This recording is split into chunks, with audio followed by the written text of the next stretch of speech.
Hey bakers, so today is Molly's coach's birthday, Coach Carmen, and she lives with her daughter and her grandson cannot have eggs or dairy. And I really want to make her a special treat for her birthday because she is a huge part of Molly's life. I mean, she spends 20 hours a week with her, so I want to do something nice, but I also want to make it where everybody in her household can enjoy a treat. Now, I was in Target the other day, and they have all these freeze-dried fruits. I also got peaches and mangoes. I don't think they're going to work with this recipe. And I had this vision of a cookie, like a super soft, almost sugar cookie with all this fruit in it. And I thought, oh, that'd be really freaking good. So guess what we're going to do? We're going to turn it into a cookie. We're going to take what's up here and attempt to put it in here. Enjoy the ride? It gets a little bumpy.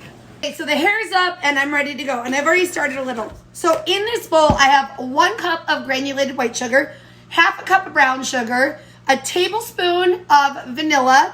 I have a 1/4 teaspoon of salt, and I have 2 bananas that I've used my hand mixer to pulverize. Now, normally I would say don't mush your bananas so much because it's going to break apart the sugars and stuff, and it's going to get too weird.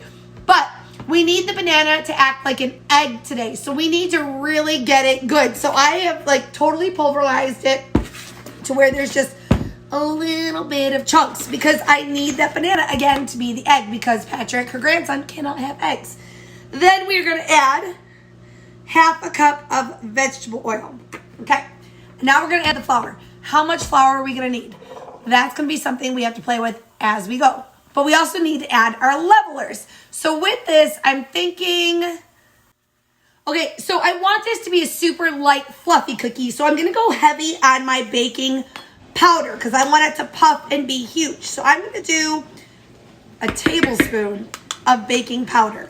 I'm going to use a teaspoon of soda, baking soda, and I'm going to use half a tablespoon of cornstarch because I just want it to kind of, it'll help it stay fluffy, like really fluffy. Okay, and now we're going to do the flour. And remember, I'm going to only start out with 2 cups. This is going to be a play as I go because I need to figure out my texture, basically. All right, so let me go get my flour. Wait, it's right here.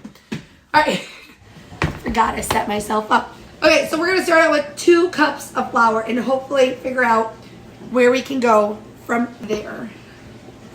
And yes, I sound nasally because it is pouring rain here for the last 2 days and my allergies and sinuses are not happy with the stupid weather. Okay, so this is my batter so far. Still a little sticky, so I'm going to add a half a cup more. So total, we're at 2.5 cups, and we're going to see if this is going to get to the almost sugar cookie-like dough that I am looking for. And yes, so in total, it's 2.5 cups of flour. And now we're going to add our berries. How much of each berry? Well, that's up to you. How many and how much of each flavor of berries is in your heart? So Patrick can't have dairy or eggs, so I'm not going to do chocolate because I'm not sure about the chocolate thing. So you can put nuts in this. You can put whatever you want in this. Okay. So oh my god, I went to the gym today and I had a hard workout, and now my arms are like numb. You can do this. Power through. Hang on. Kind of treat it as a master recipe and turn it into what you want. All right. So here's my freeze-dried blueberries. Shimmy some of those in there. Ooh, freeze-dried strawberries. I love freeze-dried strawberries. So good. So the freeze-dried strawberries are bigger chunks, so I'm just going to break them up a little because I don't want that big of chunks. And it's nice because they break up super easy because they're freeze-dried and not dehydrated, meaning there's no moisture whatsoever. They just kind of fizzle into dust in your hands. All right, and then we have our raspberries. Snowsberries. The snowsberries taste like snowsberries. Name that movie. Okay. And we're just going to mix this up. And then I'm going to place these on a cookie sheet in 2-inch rounds, balls, about 2 inches apart. So smaller golf ball size balls. For 350 degrees for 10 to 12 minutes. Is a stickier batter because of the banana and the oil. So I always have a paper towel in hand. So that way when I go to make my ball, I can dampen my fingers and it doesn't stick to my hand. And if it does start to get sticky, I just re-dampen my fingers and you're good to go. And you can continue on making your little balls. tip and trick. Wondering to yourself, Bailey, why didn't you just go full on keto friendly and use almond flour? Well, because Patrick is also allergic to nuts.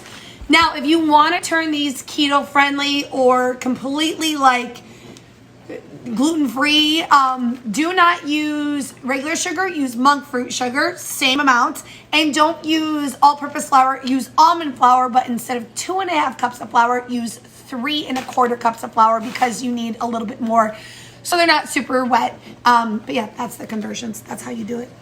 All right, when our cookies are done, look at how gorgeous and fluffy these are.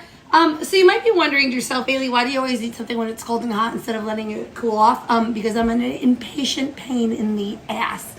All right, let me scoop one of these off and I'll break it open and taste it and show you what they look like. Here is our cookie, so hot, and they're so squishy. Look at this.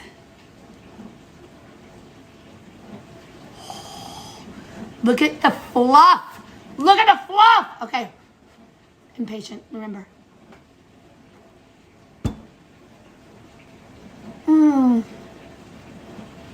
Oh, I got strawberry part. Ooh, and blueberry. Oh my God, they're so good. They have this buttery flavor to them, even though there's absolutely no butter in them. That brown sugar adds an element, or I should say a depth to it, along with the white sugar. And the mix of the berries, it's light, it's fluffy, it's super flavorful. Oh, I could see throwing some pistachios in this. You can have nuts with these. These are good. Yes, try this recipe out. Let me know what you think.